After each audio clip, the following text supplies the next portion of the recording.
salut tout le monde et nous nous retrouvons pour cette 5e lecture shoujo, si je ne dis pas de bêtises, mais je n'en dis jamais, donc voilà.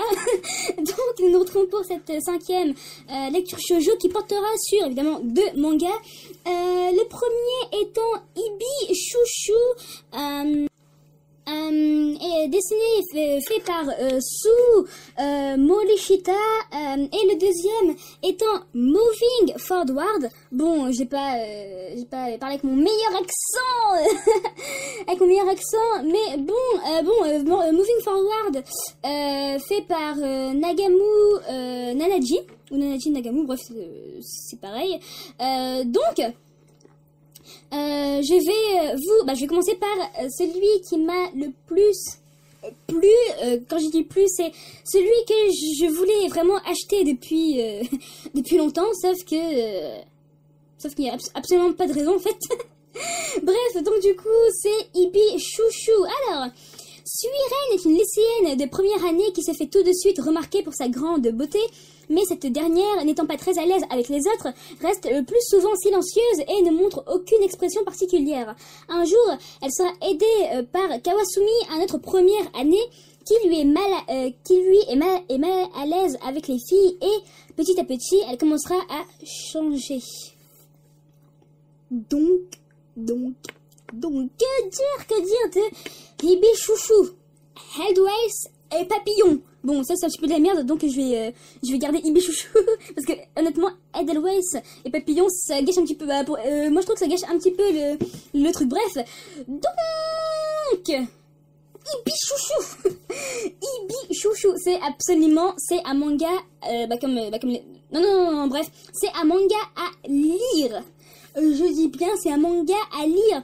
Bien qu'il soit un petit peu lent, parce que dès que vous l'aurez lu, vous avez la première chose dont vous allez dire, c'est il est long. Oui, il est très lent. Le rythme est lent. Les actions ne passent absolument pas vite. Pour dire qu'il ne passe en fait rien ne se passe rien ne se passe dans cette histoire, mais en fait si, il y a des choses qui se passent, mais bon, c'est pas des trucs de ouf comme d'autres shoujo. Mais ce qui m'a plu dans ce manga, c'est bien que ce soit lent, c'est beau. Je sais pas si vous voyez à peu près ce que je veux dire. C'est un manga, je sais pas comment expliquer ça, on est relaxé en lisant ça, genre on est calme, etc. Ça se lit bien, ça se lit vite. Que dire, c'est Ibi Shushu. C'est Ibi Shushu. L'héroïne Suiren, elle n'est pas cuculapraline, hein, comme 99% des shoujo. oui, ces pourcentages viennent de moi. Elle n'est pas cuculapraline. Elle ne parle plus. Oui, parce que dans ce manga, je ne sais pas combien de cases de bulles elle a, mais c'est absolument, elle en a quasiment pas, voire jamais. Donc elle ne parle plus parce qu'elle a peur des autres, vu que comme Mademoiselle est un petit peu trop belle, comme Mademoiselle est trop belle, elle se fait choper par les garçons et aussi par les filles, vu qu'en primaire c'était mixte, donc du coup les garçons l'embêtaient par amour, et au collège elle était dans une école privée pour filles, parce que vu qu'elle en avait marre en fait, elle était dans une école pour filles. Pour échapper aux garçons, sauf que les filles s'avèrent elles aussi conquises par le charme de Suiren, donc elle en avait aussi marre, donc elle a préféré pour le lycée être dans une école mixte. Et c'est là qu'elle a fait la connaissance de Kawasumi. En fait, le problème c'est que Kawasumi, lui, c'est le personnage garçon principal. Lui aussi, en fait, j'ai l'impression que les deux sont un petit peu coincés en fait. C'est plus coincés, on n'a pas en fait. Ils ne se parlent quasiment pas. Le peu qu'ils se parlent, ils ne se parlent pas avec amour. Ils se parlent gentiment. On sent qu'ils ne sont pas méchants l'un envers l'autre. Mais c'est juste bonjour, au revoir. Voilà quoi. C'est pas excitant. Mais évidemment, il n'y a pas que ça. Ils ont aussi des bons dialogues, etc. Il y a des passages où on voit qu'ils sont vraiment amoureux l'un de l'autre, etc., etc. Que dire de plus? Les personnages secondaires, bon, c'est vraiment des personnages secondaires, Pour vous dire, je ne me souviens pas de leur prénom. La meilleure amie de Suren, je ne me souviens plus de son prénom. L'autre fille non plus, Akwet, je ne me souviens plus de son prénom. Le meilleur pote de Kawasumi, le garçon là, je ne me souviens plus de son prénom.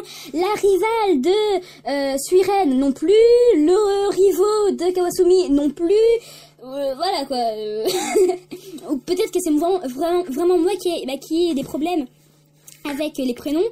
Mais bon, voilou. Donc, je m'égare juste pour vous dire que Hibi Chouchou, c'est un manga à lire. L'héroïne n'est pas, comme je l'ai dit, Kiki la praline.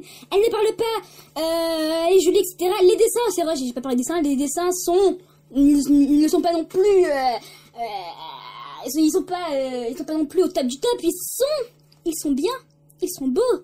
Ils sont, en fait, les dessins de l'auteur correspondent à l'ambiance de la série normale, me direz-vous, je sais, etc. Voilà. Mais pour vous dire, en fait, les dessins sont aussi doux, je sais pas comment expliquer tout ça. C'est beau, les traits sont fins, bref, c'est un manga à lire, c'est Hibi Chouchou, c'est à lire, voilà. Donc, vous arrêtez la vidéo, vous allez l'acheter, et vous lisez. Bref, donc tout ça pour vous dire que Hibi Chouchou, c'est un shoujo que je recommande pour sa lenteur. Mais une lenteur que vous n'allez pas détester, au contraire, c'est une lenteur bien dosée comme il faut, hein. C'est lent, mais ça va. Une héroïne, bon, comme la plupart des héroïnes, hein, jolies, etc. Mais sauf qu'elle ne parle absolument pas, mais ça va, elle n'est pas chiante. Un héros qui lui non plus ne parle quasiment pas, hein. Je pense qu'ils se ressemblent beaucoup en fait dans ce sens. Dans le sens du langage, vu qu'ils ne parlent pas beaucoup aux gens, ils se ressemblent beaucoup dans ce sens-là, donc voilou. Donc, c'est tout pour la note que je mettrai à Hibi Chouchou sur 10. Je mettrai un bon... Sachant que je n'ai pas encore fini la série, donc ça peut encore changer d'ici là. Là, j'en suis au tome, pour celles qui se demandent, là, j'en suis au tome 10, oui, j'en suis au tome 10, que j'ai absolument tout dévoré d'un coup, le même mois. Donc, j'attends la suite avec impatience. Donc 9 sur 10 pour les tomes de 1 à 10 pour l'instant, et pas uniquement que le tome 1 parce que je ne me souviens plus où s'arrête le tome 1 à quel moment, donc parce que pour moi j'ai toute la série jusqu'au tome 10 de ma tête. Donc globalement sur 10 je mettrai la note de allez, je vais être gourmande, je vais mettre la note de 9 sur 10. Pourquoi pas 10? Parce que bien que notre l'Edelweiss Suren soit belle, etc., elle ne parle pas. Le manga est quand même lent, hein. Voilà, c'est pas vraiment un défaut, mais pour moi ça vaut le coup d'enlever un point. Voilà. Donc je mettrai la note de 9 sur 10 pour ce manga. Donc passons au deuxième, Moving Forward, comme je l'ai dit, sorti il y a... non, Hibi Chouchou, j'ai oublié de donner la date. Je pense que le tome 1 est sorti en 2015, donc il y a 2 ans, bref, voilà. Bref, passons à la suite. Donc, Moving Forward, fait par Nanaji Nagamu dans les éditions Akata. Alors, sourire, pourquoi? Sourire pour qui? Pour masquer ses blessures ou exprimer sa joie. Coucou, jeune lycéenne affiche toujours un sourire radieux, mais autour d'elle, personne ne semble soupçonner que derrière cette apparence bonne humeur se cache une profonde douleur. Ni son père, ni Kyo, son voisin métis, ni Ibuki, son ami d'enfance, fan de shoujo manga, seul Uta, jeune étudiant en école d'art, réussit à lire en elle. Au-delà des apparences, car en réalité, depuis sa plus tendre enfance, Kuko souffre d'une absence de celle d'une mère décédée lors du grand séisme de Kobe. Alors, pour exorciser tout son mal-être, la jeune fille aime tenir son blog photo sur lequel elle poste sa vision du monde à travers le regard des animaux. Mais l'arrivée dans son quartier d'un garçon plus perspicace que les autres pourrait bien chambouler son quotidien. Alors, Moving Forward. Honnêtement, je l'ai acheté sur un coup de tête, comme tous les choses que j'achète, parce que, disons que ça m'a attiré. les shoujo que j'achète, il faut que ça m'attire. Si les shoujo ne m'attirent pas, ne comptez pas sur moi pour les acheter, ça sera niette. Sauf si vraiment je lis le chapitre 1 par un grand hasard et qu'il se trouve que j'aime bien, mais sinon j'achète un shoujo parce qu'il m'attire. C'est tout. Je pense que même vous faites ça. Et encore, je ne lis pas non plus le synopsis. Moi, c'est vraiment, je rentre dans une librairie, etc. Je regarde la couverture, je vois si ça m'attire ou pas. Si ça m'attire, j'achète. Je ne regarde pas le synopsis. Je découvrirai sur place. J'y vais au talent, etc. Donc c'est comme ça que moi j'ai fait pour prendre mes shoujo. Et mon intuition ne me trompe jamais, vu qu'à chaque fois je lis de très bons shoujo. Moving forward, que dire de ce manga? Commençons d'abord par l'héroïne, Kuko. Une jeune fille, enjouée, etc., forte, nanana. Je sais pas s'ils habitent dans un village ou dans une ville, j'ai pas trop fait attention, mais là-bas ils ont leur accent, c'est l'accent japonais à Kobe, je sais pas si c'est à Kobe, je sais pas si elle vit à Kobe, bref, donc c'est un accent assez, voilà. Bah, c'est comme l'accent des des campagnards, Bon, désolé si vous habitez à la campagne, désolé, mais souvent ils ont quand même des accents très accentués. Donc elle passe souvent dans une boutique, une boutique, un truc d'art ou une école d'art où j'ai pas trop fait attention, où t'as l'étudiant d'art passe un petit peu son temps là-bas. Et où il y a aussi son professeur, en fait je sais absolument pas. Ne me demandez pas, en fait, là je lis, mais bon, genre ça passe, voilà, et c'est tout. Mais je crois que si c'est son prof, c'est le gars qui tient le truc, la boutique d'art, je sais pas. Bref, donc Kuko, je pense que de tous les personnages qu'il y a dans ce manga, je pense que c'est la plus jeune. Même Kiyo, son voisin là, est plus âgé. Je pense qu'il a 1 an de plus. Mais bon, ça c'est un détail on s'en fiche quoi. C'est juste pour dire que c'est juste la plus jeune. La plus jeune.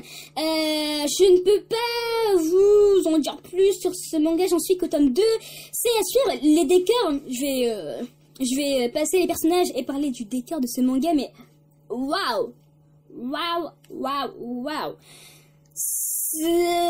Ça fait du bien de voir enfin un vrai décor. Bon, quand je dis vrai décor, vous m'avez comprise, de toute façon là, vous verrez les images. Vous verrez les images, et quand je dis vrai décor, c'est des décors quoi. Parce que dans les shoujo d'habitude, nous avons juste le décor de l'établissement où les personnages vont, et puis 2-3 petites rues, etc. par-ci par-là, mais rien de très waouh quoi. C'est vu que le reste, ce sont des trames. Donc bon, alors que là, dans ce manga, l'auteur est elle-même partie dans une ville prendre des photos qu'elle reproduit dans son manga, et le résultat est tout simplement magnifique quoi. C'est vraiment beau, c'est beau à regarder. En plus, l'atmosphère de ce manga, c'est, comment dire ça, t'as envie de continuer la suite quoi. C'est un shoujo, en fait, il te met mal à l'aise dans le sens où on sent qu'il ne va pas être dans les classiques des shoujo. Non, c'est pas ça. C'est un shoujo, donc il va forcément suivre des classiques, mais ce que je veux dire, c'est que le fond de l'histoire sera très, très, très.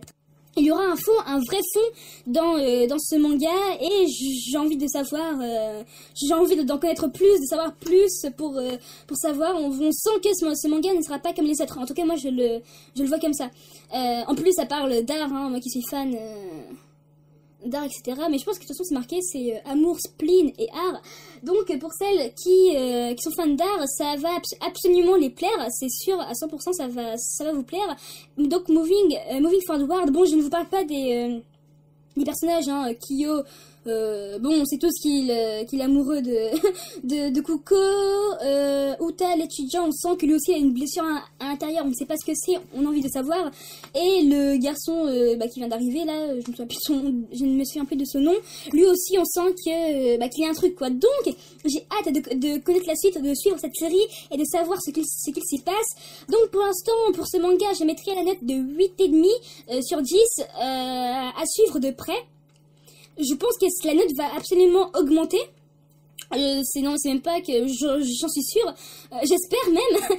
J'en attends beaucoup de ce manga. J'espère qu'il comblera mes attentes. Tout ce que je peux faire, c'est d'attendre que le tome sorte. Donc, je vous dis, bon, je vais m'arrêter là, parce que je pense que la vidéo, ça commence à être longue.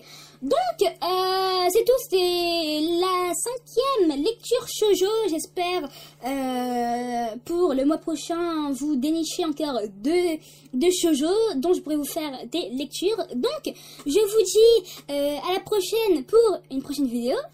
Tchuss les gens!